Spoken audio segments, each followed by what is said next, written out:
जय माता दी, जय माँ कामाख्या।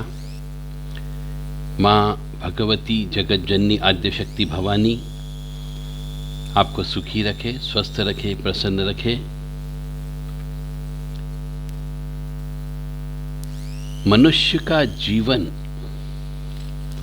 बहुत ही जन्मों के बाद प्राप्त होता है। इस मनुष्य जीवन में यदि मनुष्य ने अपने इस आत्मा के प्रति कोई पुण्य का काम नहीं किया है तो उसे फिर कई जन्मों तक, कई योनियों में गुजरने के बाद फिर मनुष्य योनि प्राप्त होती है। इसीलिए मनुष्य को ईश्वर है यह सोचते हुए अपने सभी कार्य करना चाहिए। जब तक कोई भी बीज हो, मनुष्य भी जन्म लेता है तो यह भी एक बीज है। तो जब तक कोई भी बीज हो गया,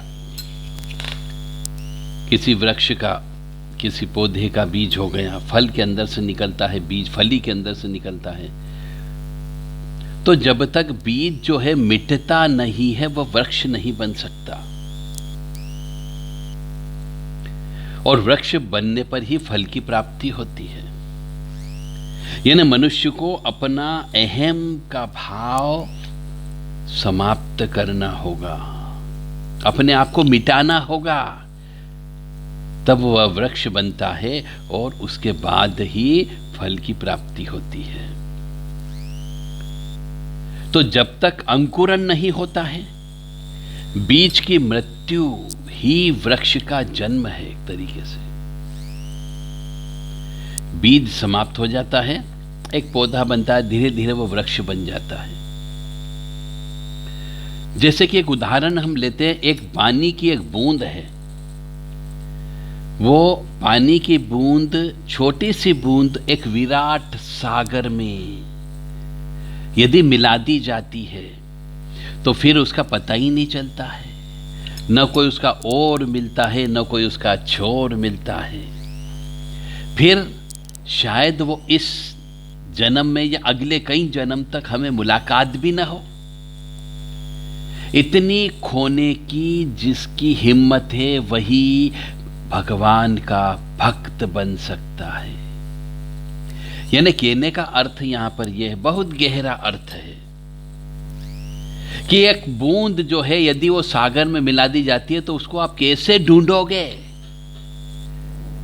और कैसे अलग करोगे और कब मुलाकात होगी या नहीं होगी, इतने अनंत सागर में बहुत मुश्किल है। इसी प्रकार से ये संसार, ये भाव जो है ये बहुत अनंत है और ईश्वर से मिलने के लिए उसे इस सागर में डूबना पड़ता है, सागर में मुलाकात बंद होना पड़ता है, सागर में मिल जाना पड़ता है। फिर कोई परिवार का सदस्य हो या कोई दूसरा सदस्य हो उसको ढूंढता है तो भी वह मिलता नहीं है। वही वास्तव में भगवान का भक्त बन सकता है।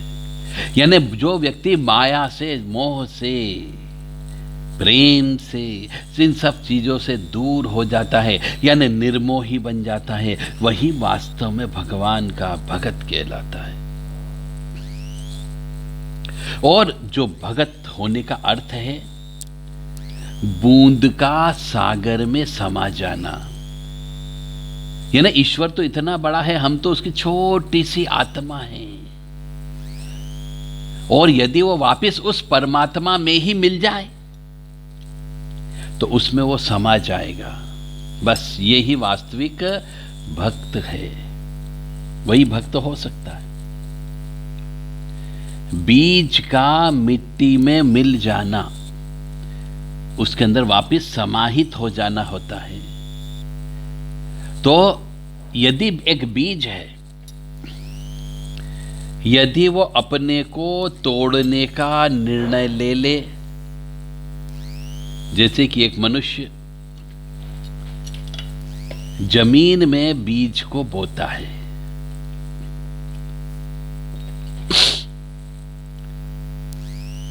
तो जब तक बीज टूटता नहीं है, वो फूटता नहीं है, पौधे के रूप में उत्पन्न नहीं होता है। तो ईश्वर का ये कहना है, शास्त्रों में ऐसा लिखा हुआ है, पुराणों में ऐसा लिखा हुआ है कि मनुष्य की मृत्यु ही भगवान में समाहित होना है। भक्त जहां मिट जाता है वहीं भगवान की उपलब्धता हो जाती है। इसलिए लोग बागों ने झूठी भक्ति की व्यवस्था खोल दी। कैसे?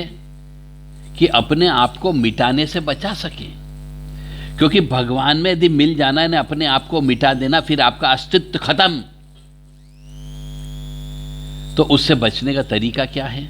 लोगों ने निकाल दिया कि मंदिर में जाओ, प्रार्थना करो, पूजा करो, यज्ञ हवन करो और अपने आप को बचाए रखो। हम आग में घी डालते हैं, क्यों? अपने आप को क्यों नहीं डालते? आग में हम हवन करते तो गेहूं डालते हैं, अपने को नहीं डालते हैं। वृक्षों से तोड़कर फूल परमात्मा के चरणों में चढ़ाते हैं, पर अपनों को नहीं चढ़ाते। और जिसने अपनों को नहीं चढ़ाया उसने पूजा जानी ही नहीं कि वास्तव में पूजा क्या होती है। यानी कि वह बीज टूटा नहीं है, अंकुरण से उसकी कोई मुलाकात ही नहीं हुई, तो वो परमात्मा में समाहित कैसे होगा?